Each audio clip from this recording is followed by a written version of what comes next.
Today we're speaking to Angus Whiteside, professional race car driver and recent winner of the 2024 Porsche Carrera Cup. In this episode, we'll talk about creating high performance through mindfulness and mental preparation, dealing with failure and the expectation to perform in such high-pressure environments. From crashes to cup-winning performances, so much of high performance in sport can be translated to the business world. So buckle up for a very special edition of Fall Forward.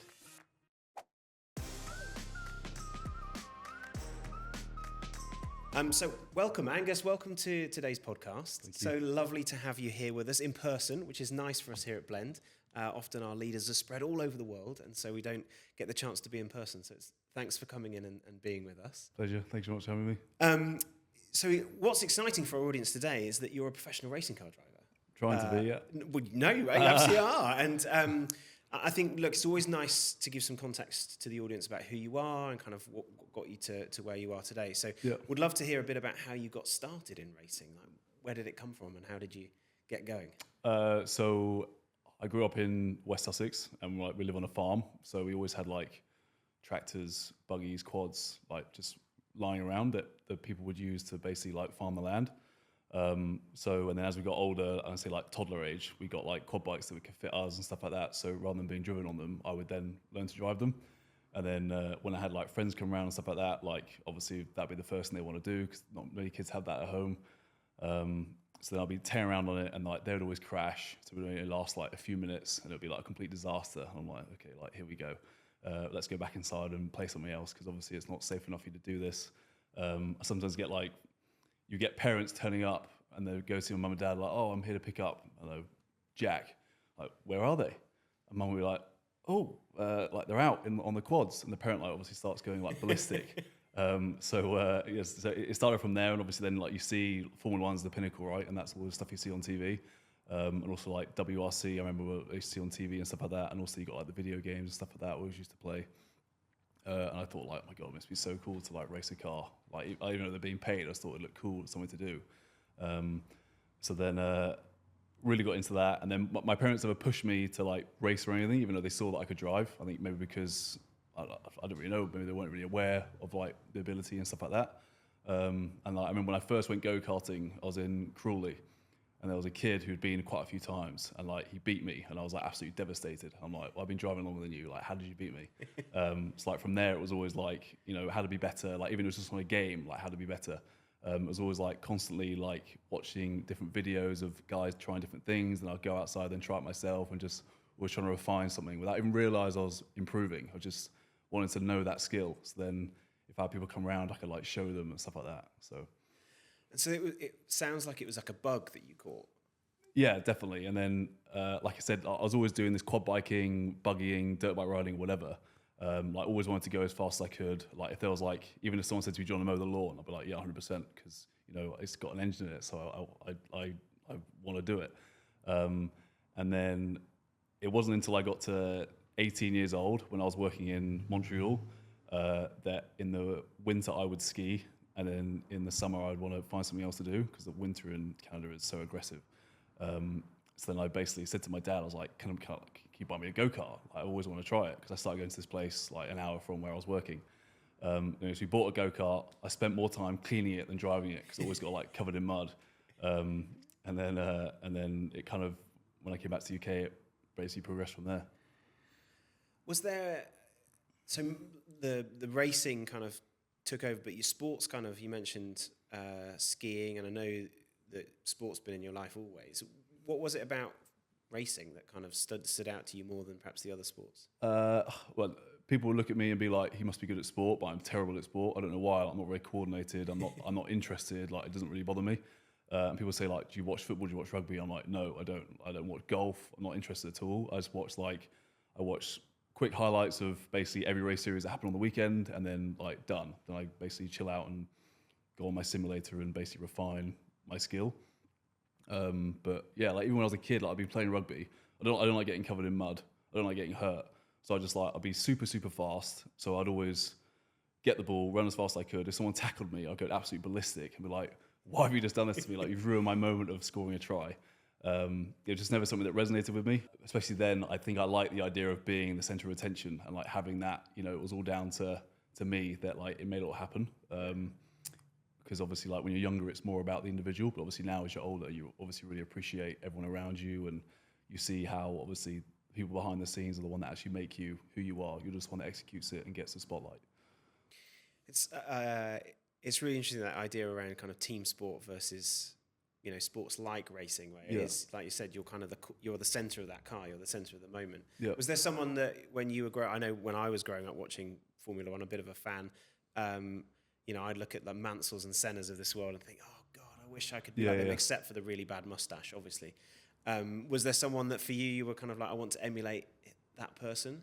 I remember only really getting into it when Hamilton came on the scene, and I just thought like he was a really like proper like super fast English guy. Obviously Button was there too, but he wasn't as fast as Lewis.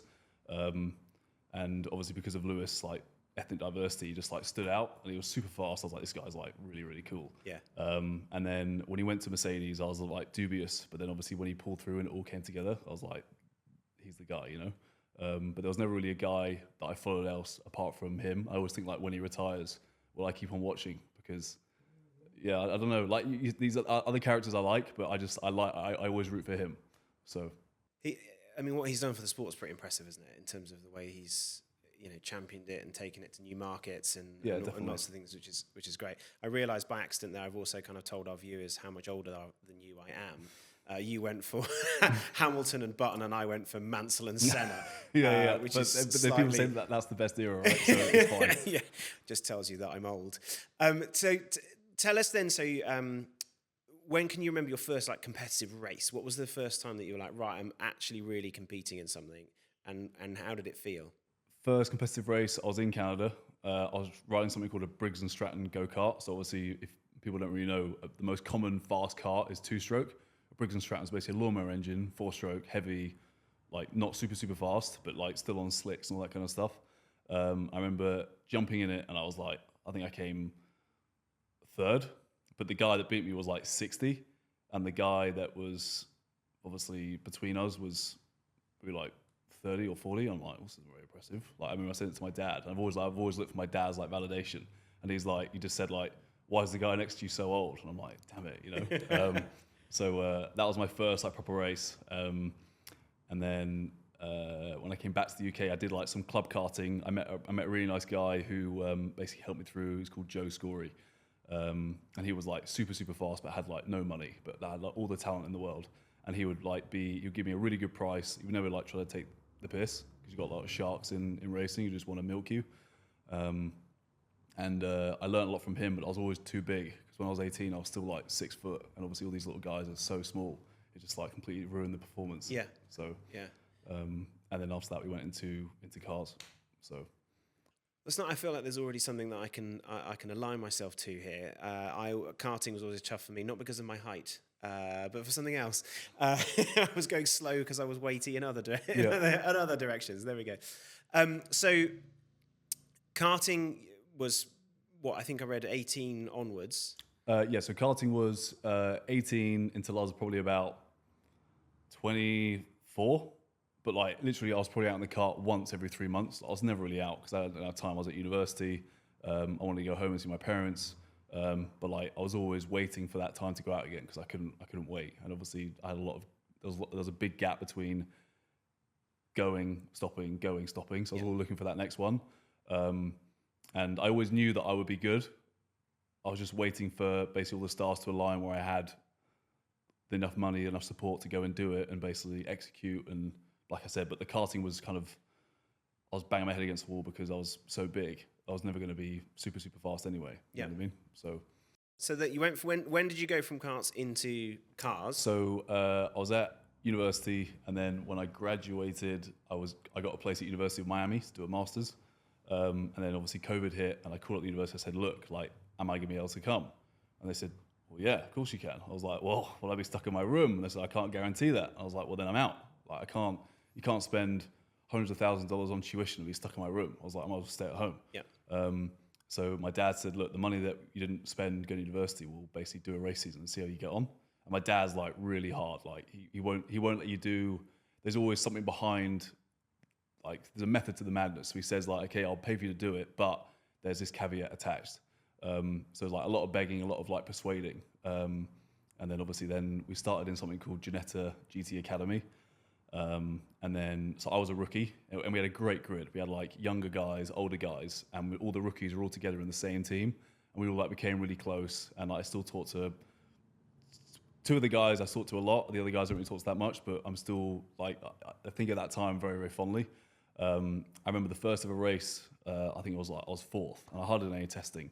And the guy that beat me, I was like, again, like devastated. Like, how's this guy beating me? Like, he's not as talented as I am. I always had that in my mind. I was like, I'm more talented than everyone. I'm just waiting for my experience to catch up with me. And then I think there was like 2 tenths between the top 4. And then obviously everyone else was quite a bit further back. And then like, I just remember the first race at Brands Hatch on the GP circuit, which is like a proper like man's circuit, which I didn't even realize. I just thought like, I'm on Brands GP, like this is great. And then I just remember like, it was going crazy for like 5 laps. Then we had a yellow flag. Then we had like 4 more laps left. And it was like, as soon as I crossed the line, I was like just flooded with emotion because I was like, this is like, I'm fulfilling a dream, right?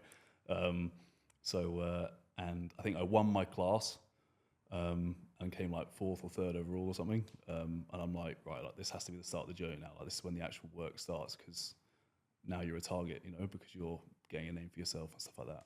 That's kind of when it ignited that for you, realised that actually this is something that not just that was fun and you enjoyed, but actually is kind of where I think like as soon as you get to cars, it's like karting these days is so expensive. You can spend hundreds of thousands on a season if you go do European karting or world karting, which is crazy because it's just like a tubular chassis with wheels and like a tiny little engine on it.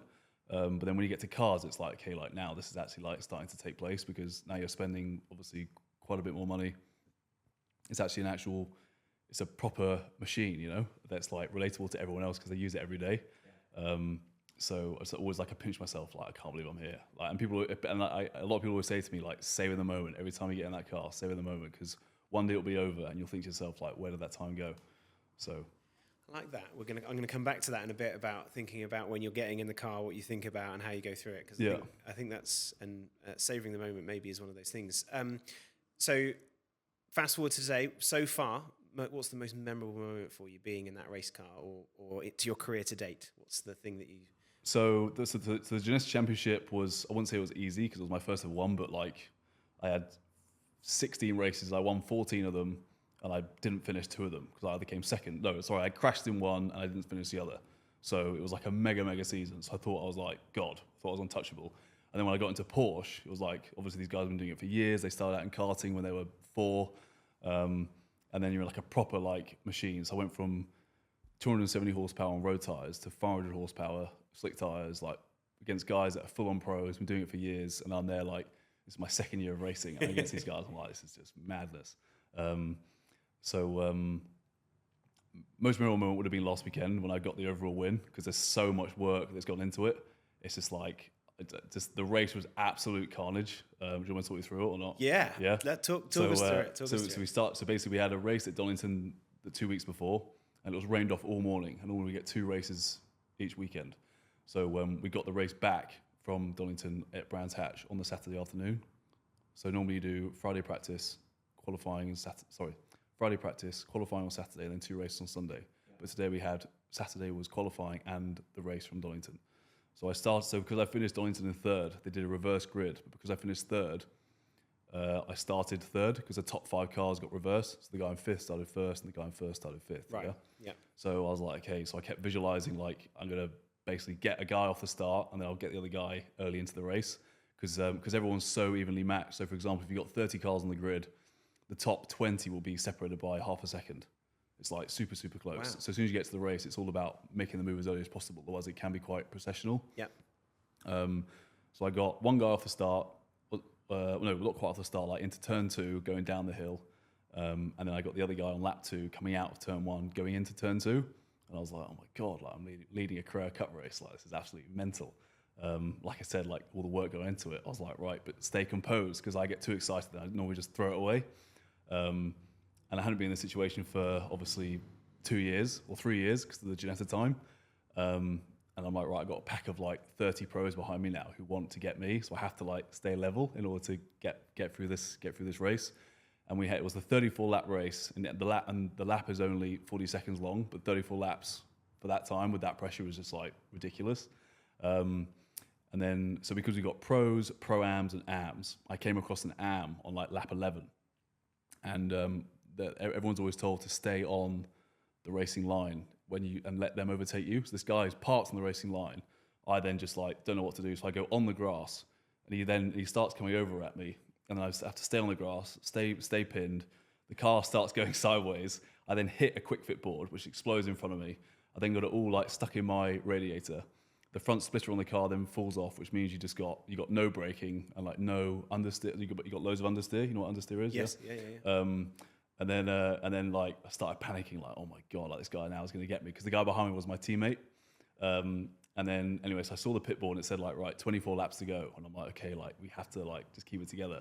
And the circuit's quite twisty turny, so it's quite easy to defend. And then the safety car came out. There was like a confusion. Then went back in, and we carried on. Like 10 laps to go, 8, 7, 6, 5.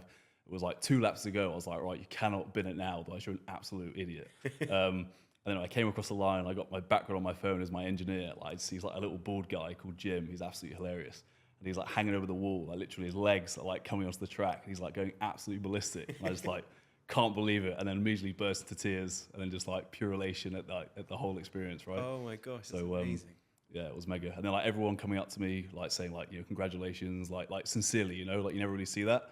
And a lot of people are saying like, I'm so happy for you, like you've worked so hard for it, and like I'm not doing it for everyone else's like validation, but like it's nice that they've seen you come from literally P18 in my first year now to like winning a race. It's phenomenal. So yeah, it was cool. Well, congratulations. That's Thanks. Amazing. And I did see some of the photos, and we'll put them on with the podcast, because there's some really great shots of you celebrating. Yeah. Kind of just seeing what it means to you, Definitely. which is lovely. And I know how hard and how much work you put into it. And in fact, perhaps maybe that's where we'll go to in terms of thinking about, well, often when, as a fan, if you turn up and watch on a Saturday and you see the races and you say, oh yeah, great, so-and-so's won. But I don't think we don't necessarily really understand the amount of work that goes into not just putting the car on the grid, but actually putting you as the driver in a place to be able to win. Yeah. And how much you do that. So how do you go about preparing? Firstly, physically, I suppose, but then more importantly, probably mentally, about coming into a race weekend, or maybe just racing generally. How do you go about that? Well, so everyone always said to me, the more you drive, the faster you'll get.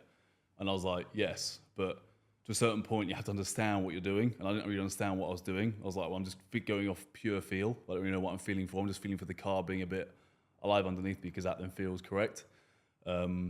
So I did, obviously the year of Ginetta, I didn't do any other prep apart from a bit of like maybe sim stuff every now and then. Same for my first year in Porsche. And then my second year in Porsche, I met a guy in the first year, and he basically said, like, you have to go to this place that I go to, because I'll teach you all the techniques to drive fast. I was like, what do you mean? Anyway, so I basically went to a place called iZone at Silverstone, and I met a guy there called John Pratt, who's he's not Buddhist, but he loves Buddhism, and he preaches like how obviously like the very Zen, like mindfulness is a big thing. It helps obviously other facets of your life by being mindful and like being able to focus in. So the first thing we did in the morning, it was like do yoga and meditate, and I'm like, what? And then I was like, we got all these simulators downstairs, which is why I'm here. And then we're doing like yoga and mindfulness. I was like, but I'm very open-minded, so like I'll do it. And I liked this guy John. So this is when my mental prep started. So basically, he would then say to you that all of you are talented, and what will separate you is all the stuff you'll do here and all the stuff you put into it behind the scenes. You'll wake up every day. You'll do mindfulness for 10 minutes. You'll also visualize your lap, and then you'll then go into the simulator, and then once you've built a rhythm, you'll then record every single thing you do.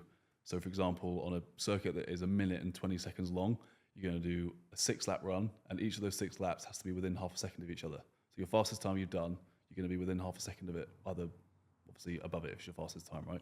And that builds your consistency, because consistency wins championships, right? So, and then after that we do like qualifying runs, and basically everything to do with the race weekends. So when you get there, you basically ran it all 1,000 times. So nothing then surprises you. And then and then he would throw in curveballs in the simulator because obviously, as you probably know with tech, it's so adjustable. He could just say like, right, safety car, and then like I sit behind a safety car for 2 laps, and then I go again. And he teaches you how to do like a safety car restart and stuff like that. But that's just like the basics of it, of what he does. And then the other stuff is then we go into like your mental preparations, like your pre-performance routine of preparing for the race. So for example, my pre-performance routine would be like, I go sit in the truck with everyone, just like get changed, like joke around. Like my way of relaxing is just like joking around and just like keeping it as normal as possible. Yep. And then I would then put my suit on, and then any changes I had to make, or if it's the first time out, I'll be visualizing the lap, visualizing everything I've done in the simulator, but like making it in real life. But if it's qualifying, I've got a notepad of every single thing I do every session. So every corner, everything I need to improve each session, I write down. And then I'll memorize that, say, all evening. And the next day, it'll be so implanted in my mind, I'll be visualizing it until I get it absolutely perfect in my mind. And then once it's perfect, I then can get in the car and off I go. So then, and this is all stuff that John teaches you at iZone. Down to the detail of corner by corner, like every single corner in your. Well, yeah. So imagine, before a race weekend, I've probably done 300 laps of one circuit. So I know on the simulator anyway, I know every single part of the track. Yep. So the only difference will be how accurate the circuit is to the sim. Yep. And it's about 75% accurate. So before you get in the car, you're going to tell yourself why you're here, because that'll basically like prep your mind for saying like, why are you doing this? If you're just here just to have a good time, fine. But you're not going to be world class by having that mentality. Yeah. So I then get in the car, I tell myself why I'm here. I tell myself I'm a professional racing driver and I'm meant to be here and I have to be here and this is my job, so I have to perform. And then I give myself some affirmations, because obviously he would then say like, it's all about your unconscious mind. So your unconscious mind basically listens to what your conscious mind tells it, because your unconscious mind operates at like 600,000 bits per second and your conscious mind is at 6,000 bits per second. So you have to train the unconscious mind to be your friend and not work against you. And that goes down to like the monkey mind and stuff like that. This is like a rabbit hole we could get down if you want to get down to it.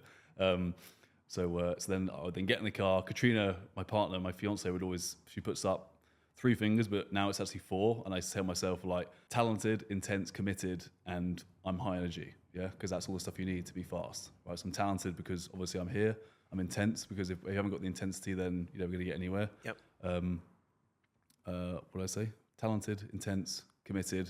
Again, it goes down to if you're going to be scared of what you're doing, there's no point you being here. And then high energy, and that kind of falls into the intensity of it. Because if you've got low energy, then obviously you're not working to the 100% that your car can go to. And then I basically go around, I sit and I wait for us to go out. I either get out the car or I don't. It depends how long we've got. But then my mind is present. I've prepped for what I need to do. Like I'm ready to go. And then like everyone that comes up to me, they're not a distraction. They're just helping me to be present. Because all my mindfulness training has now taught me how to be present. So it doesn't matter if someone comes up to me and delivers bad news or delivers this or delivers that or tells me what I need to do, or a fan says, "Can I have your autograph?" I normally say, "I'm not famous, but I'll give it to you anyway." And then obviously when you get onto the track, like that's when you have to go. And just before I always start pushing, I check in with my intensity, and I normally swear at myself and go like, "You're fucking intense," and then off you go. And then normally I perform very well because it's like an on switch for you almost. Yeah, correct. Yeah, and that's something I've really discovered recently, because I'll be in the sim, because like the whole like 10,000 hour rule. Yes. He says like, this is all John. I talk to him like he's a higher power, because in my mind he is. He says like your 10,000 hour rule applies if it's purposeful practice. If you're just going through the motions, it's not purposeful. And if you're always doing the same thing, you're not making yourself better. So you make it harder, and then you go back to what you're doing. You make it harder, or make it slightly easier and go back to what you're doing, because your mind isn't always adjusting to what you need to get to. So then when you go back to what you actually know, you'll find you'll perform at a higher level because you've learned other stuff from the different things that you've done. Yes. Yeah? Does that make sense? Yeah, absolutely. I think it's really interesting. We talked about like preparation, and 90% of what you've talked about is what's happening between your ears versus physically what you are. I mean, you're an incredibly fit guy. I can see that. And I think you do sort of 2 hours of training every day, but that feels like that's just table stakes. That's the stuff that you just have to do. Yeah. And I think the difference maker is clearly what's going on upstairs from everything that you've said. Yeah. How long did it take you to kind of find your like your on switch, as you said, your routine, your mode or regime, I suppose. Yeah. How long did it find you to do that? So John always preaches it, but he doesn't tell you like explicitly what it is you need to do. It's just like as you learn the process, you kind of discover your own way of doing it. So he says like you need to find your method. And he says your method is how you then obviously go as fast as you possibly can. So for example, my method is what we just spoke about. I think quite a lot of guys that go to iZone are all the same because obviously John preaches it the same to everyone. But then when I get to the circuit, it's basically like my milestone moments on the lap. So like, okay, brake here. Right now I'm looking in, and now obviously I'm bleeding off the brake. The bleeding off the brake and the turning is all then like subconscious. But my milestone moments are my vision points around the circuit. So like, okay, that's my exit. Right now I'm looking in. Now where's my exit? And then obviously you keep doing that throughout the lap. And then hopefully then when you cross the line, you've then delivered the best you can. Then you're also, while you're going round, you're consciously noting on the exit of each corner. So I exit turn 1 at Brands Hatch. Like, okay, the car was too positive on the front. I was too slow. Next time I go in there, I'll be faster. Yeah. Or I lost the rear going in there, so maybe ease off a bit going in. Or maybe I was too erratic on the steering. Or maybe I picked up power early, which is why the front started pushing on. So all these little things you're noting in your head, which is all then subconscious and happens like that. So then when you come to the next lap, you know, okay, right, I was too slow here. Now I'm going to come off the brake a bit earlier, and then I'll look maybe higher up the hill as well, or further around the corner, and then that'll basically prompt you then to pick up power earlier because you judged it better. There's no guesswork. It's all about judging what's correct. Yep. So like the good one is like when you've never driven a road before, and then you're driving a corner at 60 miles an hour, you're judging the corner. You're not just thinking, oh shoot, like this might be really tight. You're just judging it, and then you're going with what your instinct says. You know what I mean? Yeah. So it's the same thing when you get to the track. And I love hearing you talk about the kind of the detail of prep that happens, and in our world, like in the kind of the professional world of corporate life, I think often people forget the importance of what happens between your ears in terms of high performance specifically. I feel like at the moment there's a more healthy conversation about mental health, but in terms of building high performance in teams, I feel like it's definitely something that isn't as pervasive as perhaps it could be. How, if you were saying, right, to somebody else who's now going to be starting to, I don't know, follow a career in, could be in sport or in life generally, what would be the kind of 3 things that you'd say, right, start in doing these things that will lead you to a path of mental higher performance? Or it might be more than 3 things, but what are the things that perhaps you'd say, start here, these are the things you should absolutely be thinking about? You have to have a long-term goal and short-term goal. So for example, if I relate to myself, I'd say that, so I remember the race at Brands Hatch when I was starting 3rd. I was like, my God, this is going to be hard work now for 34 laps. Like, do I really want to do this? And then check yourself and you go, you remind yourself of your long-term goals, your short-term goals. Like, you remind yourself like your best memory of your racing at that time. So then when you get out there, that's what you're running off because you want to have that feeling again. Yeah.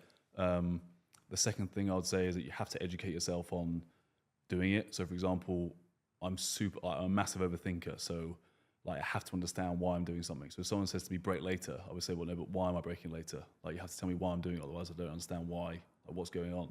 And by doing that, you'll make me better. So my page turner this year is the fact that I now am fully aware about what I'm doing in the car. Like the last few years, I'm just like driving around, just hoping for the best and like sort of aware, but not really.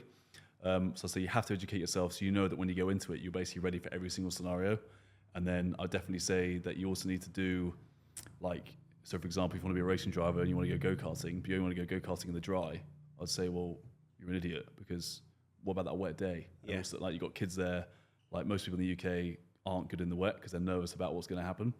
So put yourself in the uncomfortable situation and force yourself to grow because otherwise you're never going to get anywhere. I was a huge fan of the putting yourself in an uncomfortable place to grow. I mean, that for us as Blend is what we're all about advocating. So, but I think you're being intentional about preparing for all of the eventualities. Yeah. I know when we spoke before, you talked about this idea of your B game and bringing your best B game or making your B game your best.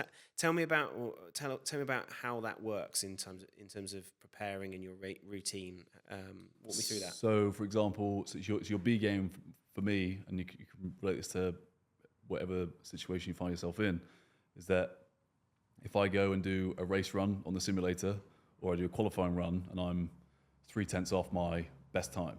3/10 is unquantifiable, but to me, it's annoying me because I always see that, I'm in the red of 0.3. I'm like, why is this happening? But you just have a day where you're not quite lining up. So the B game is basically training yourself to be so good on an off day that when you basically got an off day, you're still either very competitive, but then when you get to your A game, your B game is obviously then so good, you're unbeatable when you get to your A game. You know what I mean? Yeah. So and that goes back to my point of like training for all scenarios. Like you make it harder, you make it easier. You always keep your mind and your body guessing, so that when you get to whatever situation you find yourself in, you've already trained for it. So even if you're on your best form or your worst form, you can still handle it. Like it's no stress, Yeah. So that's basically your B game. I think that's a really nice way of thinking about how you maintain. Because if you're always improving your B game, those days when you are unbeatable, because often sports people, they talk about those days where they just feel like they're on a higher plane, or they are unbeatable. They're not every day. No, that's not a rainy Friday at Snetterton, and it's like that's not.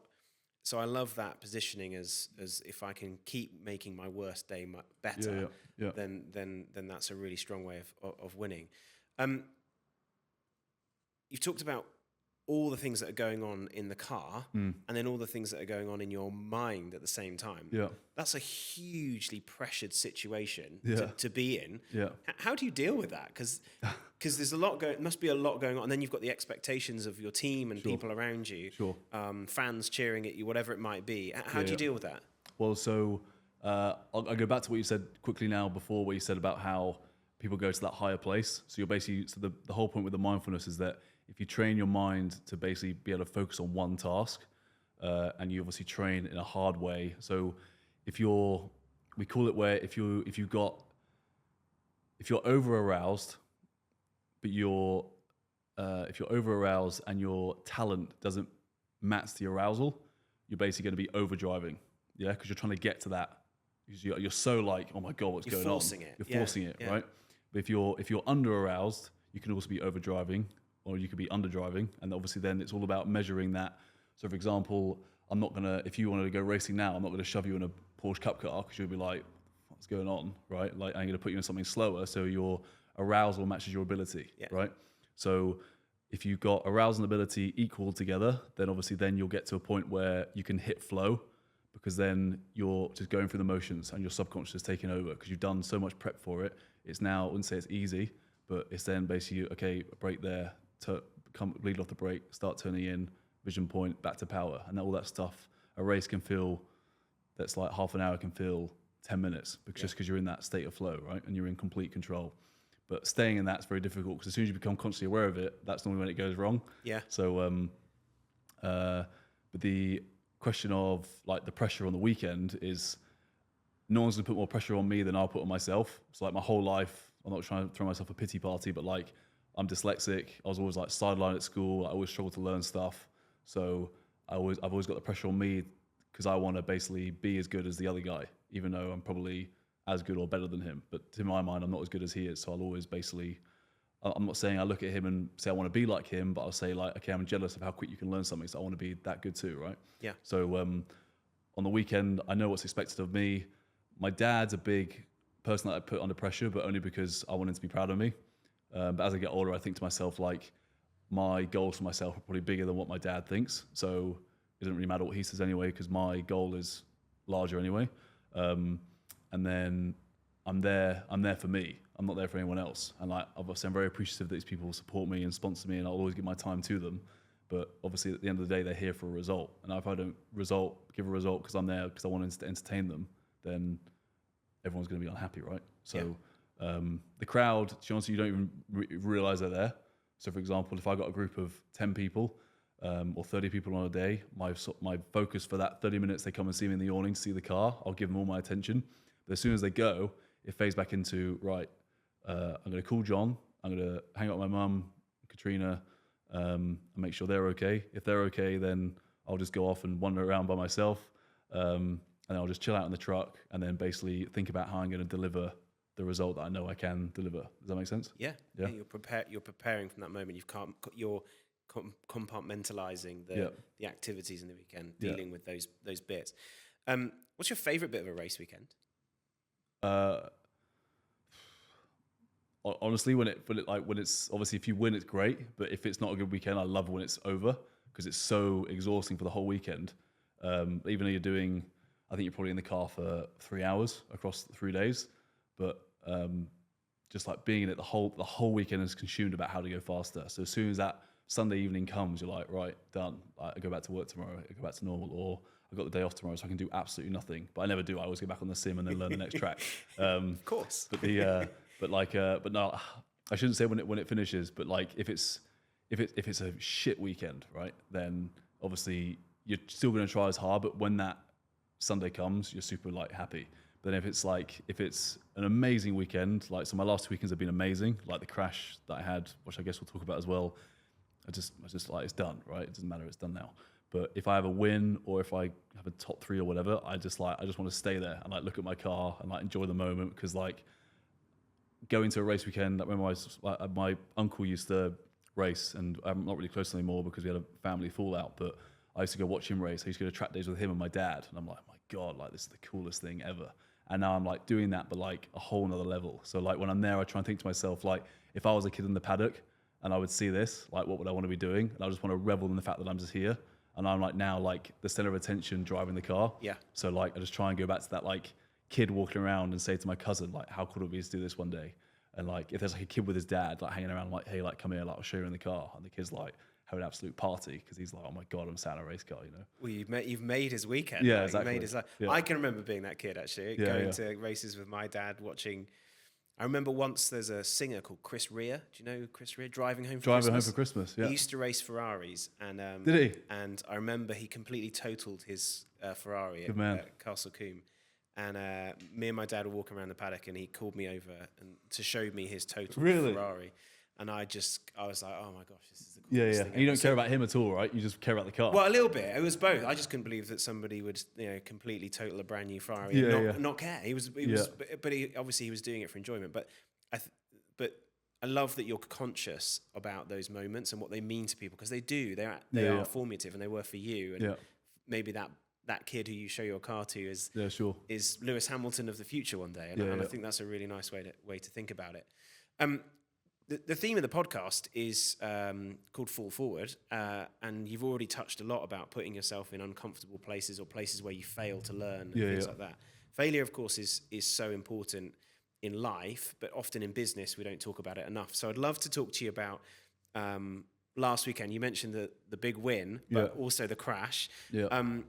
Talk to me about how you deal with failure, and perhaps talk us through the crash from last weekend and how you deal with that as a process. Okay, so the crash that Steve's talking about was basically, so last weekend, 2 weeks ago, right? I don't know when you're going to release this, but whatever, beginning of May, Brands Hatch, so free practice run, I was P1 overall. I was like over the moon. I was like, right, I was obviously all like super cocky, arrogant. I was like, I'm the guy, like, beat me, right, if you can. Called John, and he's like, Angus, like, you need to relax. Like, you didn't finish P1, you finished 4th, and they're going to find how you're going to get faster. I'm like, yes, understood. Go out, struggle, ended up like P12. Don't really understand what's going on. Like, the car felt good, but it just felt easy. The car didn't feel that edgy. Anyway, looked through that, didn't find anything super crazy. It was just like small things here and there that obviously add up. Because like I said, when you're that close, half a second from 1st to 18th, it's like one mistake is game over. And then qualifying, again, a little bit further down the order, I think I qualified 14th, but my teammate in front of me was only like 8th. So as a team, we just struggled for some reason. And then we didn't really have much time to dwell on it because we had the Saturday race. Anyway, so got the Saturday afternoon race, won it, amazing performance. The car was obviously not on its peak performance, but I still won. So everyone was like over the moon for me. I had so many people like send me a nice message. I was like, this is great. Like, this is what I work for. Sunday morning, feeling confident. I'm like, right, I'm the fastest guy out there. So I'm starting 14th. I'll have a great race. I'll have a bit of fun and just overtake a few people, maybe hopefully finish top 10 first race and then maybe top 5 the second race. Come out of turn 2 after an okay start. Actually, a terrible start, but whatever. And I get tagged and the car then rolls 6 times. I remember just looking like, oh my God, the tarmac's coming towards me. What's going on? I was like, I'm going over.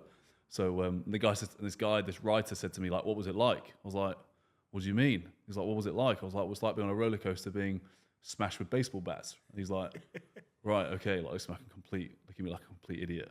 And then people said to me, like, are you okay? Like, are you fine? I'm like, yeah, I'm fine. Like, I'm not, like, are you worried about getting in the car again? I'm like, no, it's done. Like, it's every single person who's somebody in racing, this is going to happen to. So it's all about going again. Like, you got guys in rugby or whatever who, tear their ACL, like the shoulder gets ripped out, or, some guy has to have their back fused together because they've had like a terrible accident in UFC or whatever. But, it's just part of, like, the comeback is what makes you who you are. So,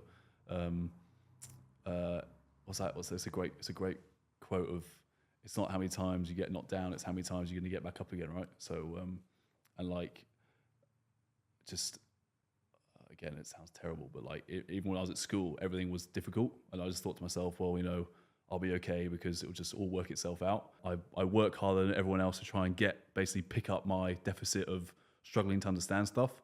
And so, for example, I'm also trained to be an aircraft engineer. I've got to do 13 exams of like maths, physics, aeronautics, like just the physics of an engine, like all this stuff is stuff that I never thought I'd do as I got older.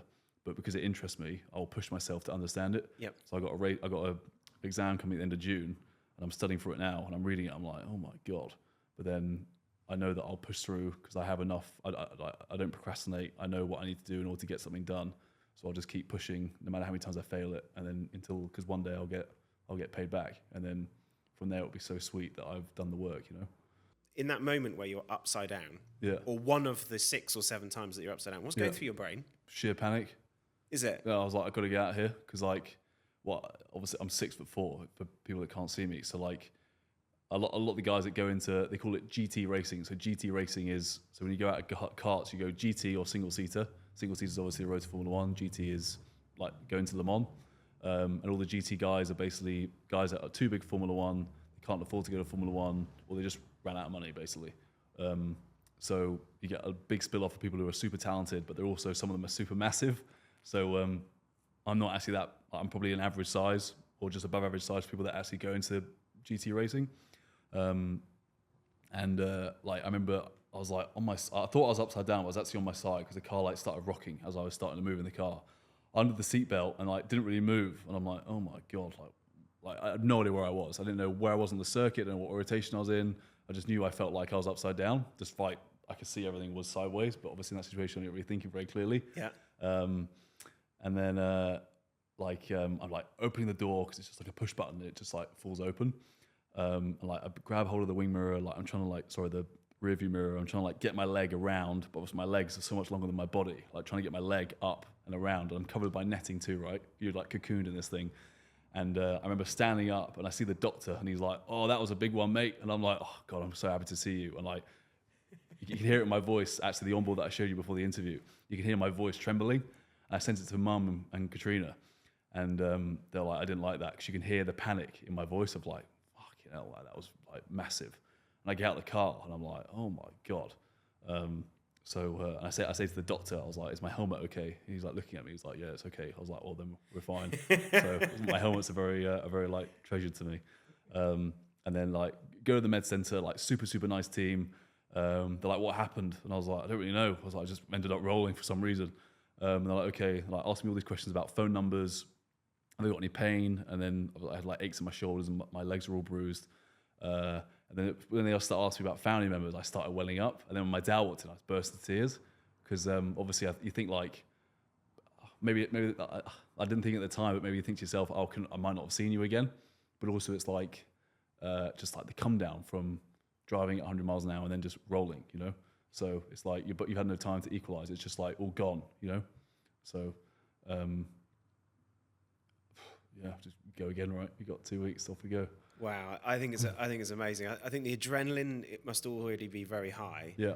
Because you're going around at hundreds of miles an hour. Yeah. You know, competing for,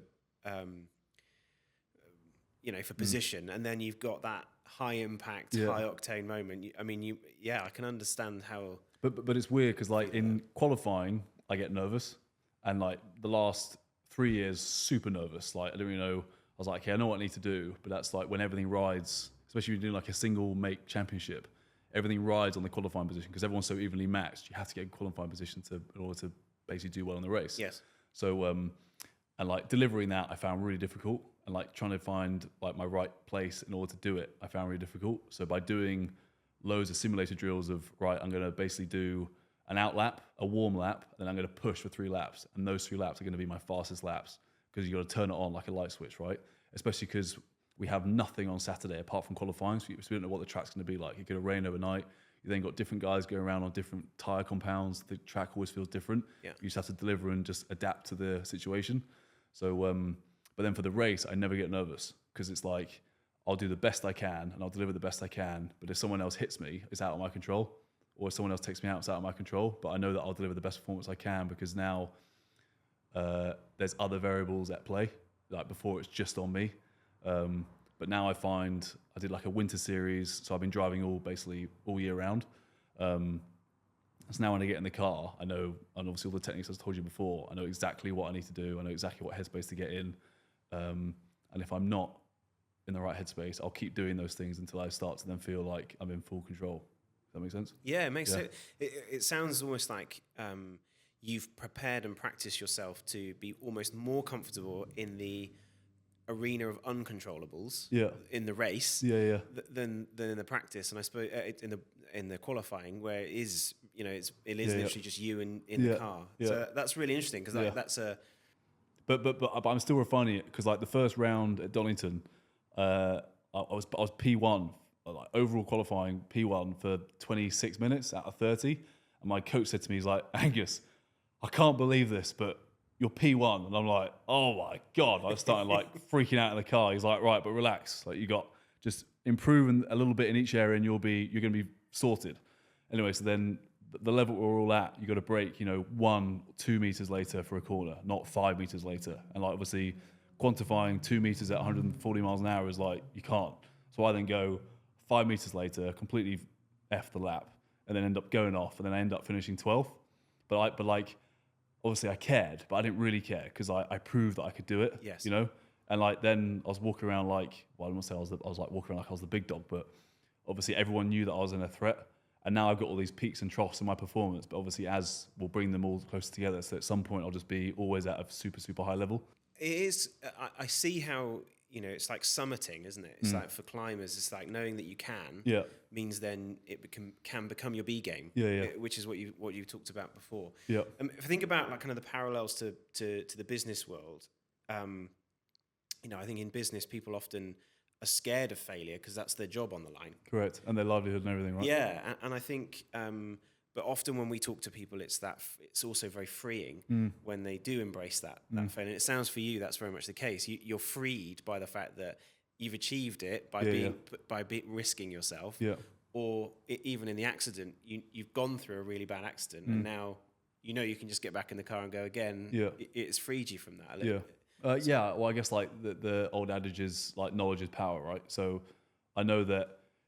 So I had a massive crash one time where the car just went off the road. I had no idea what I did wrong. It just crashed. And I'm like, fuck, like that really annoyed me because I didn't know it was only me that could have done it. So what happened? Anyway, so they went through it and it turns out my tires weren't hot enough. So then obviously I was freed from that too because I didn't have to worry about, was it me that caused it? Yes, it was, but it's because I didn't warm the tires properly. So I have an answer. But then like with the crash, it was just a freak situation. It was just unfortunate, like it is what it is. It's an expensive like lesson. But it's not really a lesson either because it's not really my fault, So I have to just roll with it and we go again, right? So I think if I was just to throw it off for no reason and end the race, I'd be absolutely livid at myself. So it's just about we're trying to relate it to real world situations, aren't we? I've completely gone. Well, I think you did. Just roll with it. Yeah. Just go with it and turn it into the next positive. But I think like obviously, I know in business you got a lot of people at play. So it's hard, especially if you've got a boss that doesn't really believe in you or understand you. But like if you got that guy who believes in you and wants you to take the risk, or he sees the reason why you're doing it, then I feel like it would pay you dividends to do it rather than just basically the normal cookie cutter bloke that goes to work 9 to 5 and doesn't really. You let the business take over, but you're not taking it to the next level. Yeah. How much of a role does your team have in that in a single make? formula that you don't. My understanding is that the technology is pretty similar. Yeah. Is that if not exactly the same? Yeah. So is the role diminished in the sense of how much difference they can make, or is it different in that? I think if you just look at every single car, they would be within 10% of each other or 20% of each other. Like they'd be very, very, very close. But obviously then you've got to have the tiny little details that you would change for the individual driver because everyone has a different individual style. But yeah, you'll find that most of the cars will probably be exactly the same. But if they're not, obviously you're not going to give that away. So like if someone says to me, if I go to a team in Europe and I'm driving the same car and I say to my team in the UK, like, what did you do with ride heights, for example? They won't tell me just in case they ever come across this team and they're racing against them. They then got their intellectual property. Does that make sense? Yeah, I see. That makes sense. But like obviously, the mechanics, the guys that ultimately keep me safe on the weekend. So like, you come into the pits, they always check the car. If I've done something wrong, if I've gone in the gravel, they'll always check the car, check the under trays. Like they taught the wheel. Like one mistake they make, like you're off. Yeah. I'm not saying you're gonna die. If it was really bad, you would do. But these cars are so safe. You're gonna be fine. Yeah. And it's like pushing through that self-preservation instinct to know that you're gonna be fine. Worst case scenario, you just don't basically race anymore because you can't afford to do the payout. But you have to basically look past that and give it all. And as long as you've got good technique and you put in the work, then obviously then the risk is obviously diminished. Yeah. Does that make sense? 100%. I think one of the things, particularly in industry at the moment, is this idea of the pace of change with like AI and technology and all of these things that are making leaders' jobs harder than they've probably ever been before. Yeah. In motor racing, I'd say, I was lucky enough to spend some time at McLaren headquarters last year, and just seeing the investment in that little bit, everything they're looking for, that little bit everywhere to become better and faster. That pace of improvement of innovation is relentless, and I see very big synergies between that. From a sport perspective, how is that happening? Like, what are you? What's it like being in that and kind of just always? You mentioned to me before about this marginal gains. Talk me through your approach to that. So, for example, we've got 4 guys on our team. So the marginal gains will be basically, okay, clearly, obviously, like you eat well, you sleep well, like you keep fit, you do all the training in the background, like you educate yourself. Like when you get to the race weekend, your ability is fixed. You can't change anything on that weekend apart from just learn from what other drivers are doing within your team or whatever. So you've got 4 guys in the team. So you've got 3 sectors in a circuit. I'm fast in sector 1 and 3. I got another guy fast in sector 2. What is he doing in sector 2 that I'm not doing, right? Or what technique is he bringing, even in sector 1 or sector 3, where I'm faster than him, that he might be doing better than me in order for me to improve. So he could brake lighter for longer, or he could brake later and harder, and he could then get the car rotated better and get to power sooner. Like it's just like obviously all this stuff is happening within meters at, like I said, 100 miles an hour. So it's all about feel at that point. So I'd like look at that and be like, okay, like I said, I get my notebook out, right? Turn 1, he's doing this. It's better than me by this amount of time difference. Because for example, if you got 4 corners in a sector, like I said, sector 1, sector 2, sector 3, then if he's fastest in sector 1, but I'm then faster in sector 2, if he's faster in turn 1 and I'm then faster in turn 2 and 3, well, I can still learn from him in turn 1. Does that make sense? Yes. You look at the time difference and you say, okay, right, he's just bled off the brake that much quicker, or he got to power that much sooner, or he brake that much bit later. Like that's all stuff that you basically take in as the marginal gain. And they're everywhere, I suppose. Everywhere. You're always looking for those. And that's why, I think I told you before we came, I got OCD. So racing works for me because you're always striving for perfection. Obviously, sometimes it drives you mad, but I like the idea of trying to find that perfect lap. So obviously, you never get it, but I can get close. And if I get close and I've exhausted everything I've learned and I've given it my best, then I can't help but leave the car fulfilled. Yep. Most of the time I don't leave fulfilled. It's like 95% heartache, 5% elation. But it's like I'll get out the car, I'm like, okay, I absolutely nailed that. And that you can just take with you in whatever you do, because you know that you've delivered it, so you can deliver it again. Doesn't matter if it's a week from now or 2 years from now, you've done it. So you always then have that confidence and that foundation of what you've done. Like you said, relating it back to business. If you've had a shit 2 years and a job you don't like, well then, and you haven't had a promotion in those 2 years, well you always think about where you've come from, and you think like at some point it's going to come back to you again, because the harder you work, the luckier you get, basically. One of my favorite Gary Player quotes. Yeah. It's so true. Yeah. Earlier you mentioned, so you mentioned ADHD, you mentioned dyslexia and kind of how that's kind of formed your approach to life. Yeah. Obviously, we're massive advocates for this idea of cognitive diversity, and that actually, if you embrace, everyone has their superpowers that make them them, and that means that you can think differently about things. You mentioned earlier thinking differently about a challenge is kind of what sometimes often gets you ahead. Sure. Talk me through, that your journey through those, those different things that have made you, who you are in terms of that superpower that you have now as a professional racer. So I like it because it makes you different to everyone else. I like being different to everyone else because I feel like everyone nowadays is so like in their box. It's just like I can't be bothered to deal with them, which sounds terrible, but it's true because most of the population are just like looking at this.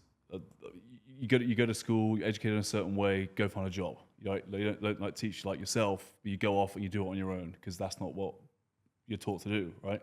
So ADHD, I look at it as I got a hyper attention disorder, not attention deficit disorder, because the stuff I'm interested in, I'll give my 100% commitment to. So like I say, I got my relationships, i.e. my fiance, my parents and my cousins, stuff like that. I got my racing, I got my work. Those are my three pillars in my life that I give everything to.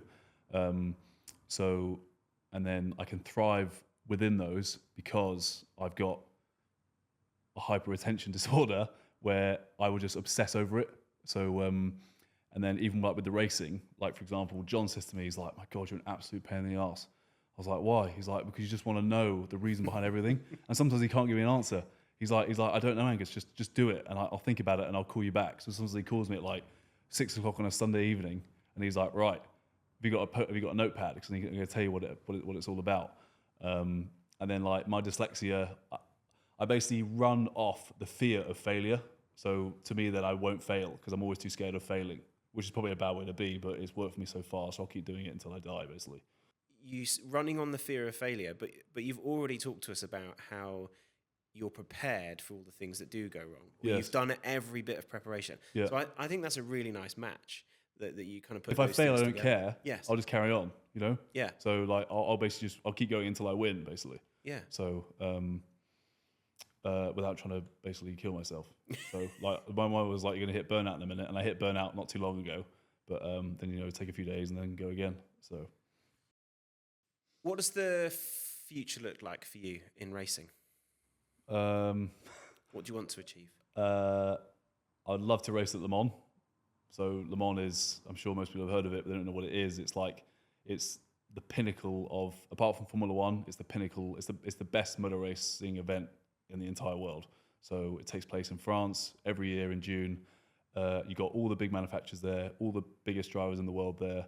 But even when people leave Formula One, they go and do Le Mans and the WEC, the World Endurance Championship, because that's like the pinnacle of where you want to go to basically, like that's like the holy grail of racing. So yeah, that's my goal. Well, that's a great goal. Le Mans is quite the spectacle, isn't it? And it's, as you said, 24 hours of racing on. You can come literally too, by the way, if you like. I would absolutely love that. I'm in. You probably don't want me being one of the 3 drivers, though. No, please. It's fine. You can chill in hospitality. Yeah. All right. That sounds great. That sounds good. Or maybe just on the sim. That would be as far as you'd need me. And so, look, this point in the podcast, we always ask our guests a question from our membership, and the membership asked this question to you, which was, what's been your biggest failure to date, and what did it teach you? Doesn't have to be in the car. It could be outside the car or in the car. Okay. My biggest failure to date. That's hard. It's such a hard question, man, because like everything that I've done right and wrong has brought me to here. So I wouldn't say I'll go back and change it. But my biggest failure was not fulfilling my potential when I was at school, because I know now that I am super intelligent. I can do it. But it's just that at school I didn't have the interest or the drive to do it. I didn't know why I was doing it.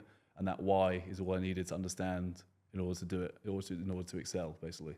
Knowing your why, that's not your failure, though. That's probably the failure of the people teaching you and looking, building you when you're young. I think with 2 young kids, my 2 girls are very different. And they're very different, and they're interested in very different things, and they learn very differently. And I'm not sure when we were growing up whether, and even now, whether the system's able to deal with people who are maybe not fitting in exactly the same box, to help them find the why. Why are you doing it? Why are you learning? Why are we sitting here learning maths? I'm sure maybe, for myself, I it was the same. I didn't enjoy lots of the subjects at school. And I probably didn't understand why I was doing them. If that's the case. So I think it's a good answer. Sure. And actually talking about that all of the things that you've done have got you to where you are. So they're not failures, but they're only failures when you look at them in that moment. In 6 months' time, you've learned the thing that makes you go faster or achieve the thing. So I think that's great. Obviously, like we fail every day, right? So, but like it's just I think about it quite a lot where I always have like the what if, you know what I mean? Because I know I can do it now, but it's just what if I did that bit better? Like where would I be now? But then I feel like I wouldn't be in this situation. So yeah, and I suppose that's why people struggle with it, as a thing. So it's great that you've built this this process to pre-race and during and after race to be able to deal with that, which is great. And what was the best bit of advice you've been given in your career?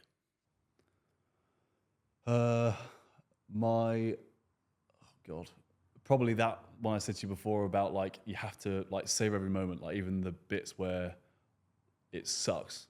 Like you just have to embrace it and just remember that like where you've come from and like just remember your journey of how you progressed. Because when it's over, you'll want to look back and remember that you've actually been present in that moment. Like I can't believe now I'm in my third season of Porsche Cup racing. It feels like the first season was only last year, right? A quote that I always think of is my mum's dad, my granddad. He always says like, one thing you can always rely on with people is that they'll always let you down. And like, I know it sounds really negative, but like, I always have such a high, I always look at someone in such a good light, even if they're not a good person, because I always want to see the best in them. It's quite a good quote for me to have because I wear my heart on my sleeve. So I look too good at people before the bad. So like by having that in my mind, I think to myself like, right, just approach the situation with a bit more reserve, because obviously rather than blurting out your deepest, darkest, whatever, because these people aren't genuine. Like not everyone's like the people that you like to associate with. People want to use you. People want to like see you fail and stuff like that. So, yeah, I think it's quite a good one. Giving you that balance. Yeah, exactly. But I think I identify with that. I'm very much, my wife will always say to me, she'll say, stop being so positive and happy about everything. Yeah. But sorry, if I go to a meeting, I would say, right, Katrina, you'll come with me. First of all, because we're inseparable. I can't go anywhere else because she's like my constant entertainment. And I'm like, and we leave a meeting, I'm like, right, Katrina, what do you think? She's like, absolutely not. Don't go near them. And it always turns out to be right. Always turns out to be right. And they say that in life, right? You've got to find somebody who's the yin to your yang. Exactly. That does all the things that you don't and matches you, which is great. Angus, thank you so much. Before we close, we ask all of our guests to give a recommendation to our members, to our viewers, of something. It can be anything. It could be a place you've been, a thing you've done, something you've ate or drunk, or all sorts of things. But something that you love that you'd recommend, say, go and check this thing out because I haven't seen it or used it before. Okay, because it's a business podcast, the first thing that came to my mind is you have to read. So reading is something that I respect, but it's something I fail to do a lot. But there's only one book I've read before I couldn't put it down, and that was Elon Musk's biography. And the cover is him standing in front of basically like a load of industrial engineering pipes with his arms crossed with just his face. And it's like probably 250 pages long, but I literally couldn't put it down. Like the bloke is so interesting. So I'd say like if you want to read a book, definitely read that one. It's a great book. You read it, right? Yeah, I couldn't put it down either, actually. It was so interesting. And interesting that it resonated so much with you as well, because he's somebody who struggled with his childhood in terms of like at school, his experience wasn't perhaps because he was bright and he was, but not conventionally bright as was seen in the school, but just bright. Yeah. So I love how you've identified, because you're clearly very like similar in terms of that, super smart, but so you maybe next you're going to put rockets on in space. Maybe we'll see. Maybe that's the thing. But Angus, thank you so much for being with us. Thanks for joining us on the podcast. We wish you well for the rest of the season. Thank you. We hope there's lots more W's in the column. Yeah. And if nothing more, I hope you just enjoy it and keep up the great stuff. It's great to see you, and thanks for being here. Make sure you subscribe to the 4 Forward channel so you don't miss any new episodes. I'll see you soon.